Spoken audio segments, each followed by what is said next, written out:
이렇게 되면 낭패예요. 낭패 중에 낭패인 게 인테리어 다시 다 뜯어? 네, 그게 아니면 다 뜯고 다시 해야 되는 경우가 생기는 거예요. 대표님 전에 소방법도 되게 어렵다고 소방법도 한번 얘기해 주시죠.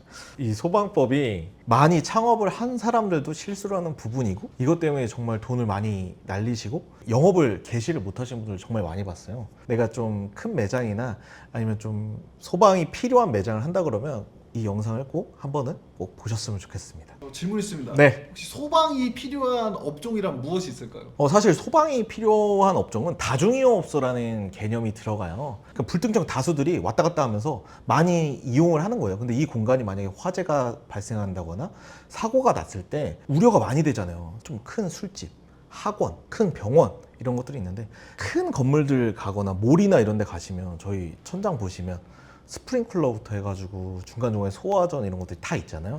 그런 게 이제 소방이 필수인 곳들인데 다중이용업소로 분류가 되는 것들은 그 안에서도 또 기준에 맞게끔 해서 소방 완비 필증이라는 걸 받아야지 저희 외식업에서는 이게 없으면 영업허가가 안 나와요. 그럼 영업 개시가 안 돼요. 근데 이거를 가끔 사전에 체크를 안 하셔서 인테리어를 다 했고 이제 오픈해야지 구청에 가서 영업신고서를 냈는데 신고를 하는데 소방 완비 필증 가져오세요. 이렇게 되면 낭패예요. 낭패 중에 낭패인 게 영업도 안 되지만 소방은 사실 인테리어 하면서 인테리어 전에 사전에 해야 돼요. 설비 단계에서. 인테리어 다시 다 뜯어? 네. 그래서 이게 인테리어 한 상황에서 어떻게 바꿀 수 있으면 하는데 그게 아니면 다 뜯고 다시 해야 되는 경우가 생기는 거예요. 와.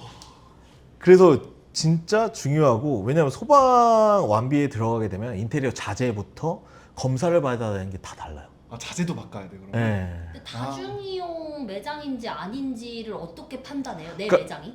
그 기준이 조금 있어요. 일단 기본적으로 통로가 그냥 누구나 왔다 갔다 할 수 있고 1층이다.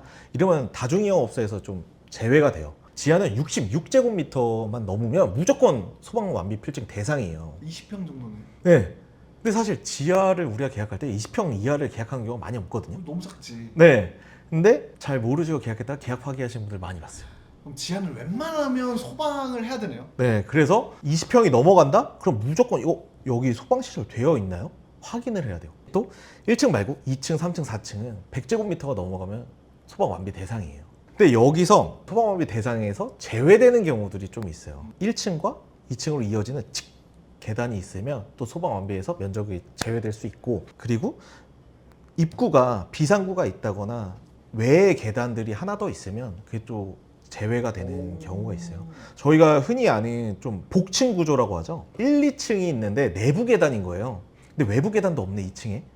이렇게 되면 소방 완비 대상이에요. 근데 또 이게 업종마다 좀 다른데 뭐 단란주점이나 유흥업소 100%예요. 그냥 무조건. 면적 상관없이 100% 이제 다중이용업소. 뭐 산후조리업 이런데 당장 도망갈 수가 없고 피할 수가 없는 데는 그냥 다중이용업소다라고 보시면 돼요. 그래서 소방이 필요한 건물이다 하면 소방을 먼저 체크를 하고 그 다음 인테리어랑 해야 돼요.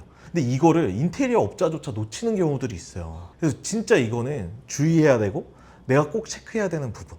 또 이게 소방 완비가 내가 다 시설했다고 당장 나오는 게 아니에요. 아 오래 걸려요? 소방관이 와서 확인을 해야 되고 또 방염이라고 이 목재를 쓰잖아요. 불에 안 타는 처리를 해야 돼요. 한번 그 소재를 발랐는지도 체크를 따가요. 잘라간다고요? 네. 그럼 그 부분은 어떻게 그래서 안 보이는 조심했나요? 부분이구나. 그냥 그걸 받아다가 이제 다시 채우거나 아. 이렇게 해서 검사가 통과가 돼야 돼요. 그럼 이게 며칠 걸리겠죠. 오래 걸리네. 네. 그래서 인테리어를 다 하고 하면 이미 영업 개시를 할 준비를 다 했기 때문에 만약에 사람까지 뽑아놨다? 그럼 이제 돈이 어마무시하게 나가는 거죠. 진짜 제 주변에 매장을 몇 개씩 하셨고 경력이 몇십 년 되신 분들조차도 이제 작은 업장들 하다 보면 이런 기준이 없잖아요. 그래서 이번에 크게 한번 하는데 소방에서 걸리시는 분들을 많이 봤어요. 이거는 근데 뭐 막 갱신하고 이럴 필요는 없죠. 그럼 갱신은 리모델링 없어요. 할 때도 다시 받아야 돼요? 그러니까 이게 소방 완비를 한번 받아놓으면 이거를 이 건물에 대해서 받아놓은 거기 때문에 이 설비를 내가 이걸 뜯고 재공사를 하지 않는 이상은 완비는 이어갈 수는 있어요.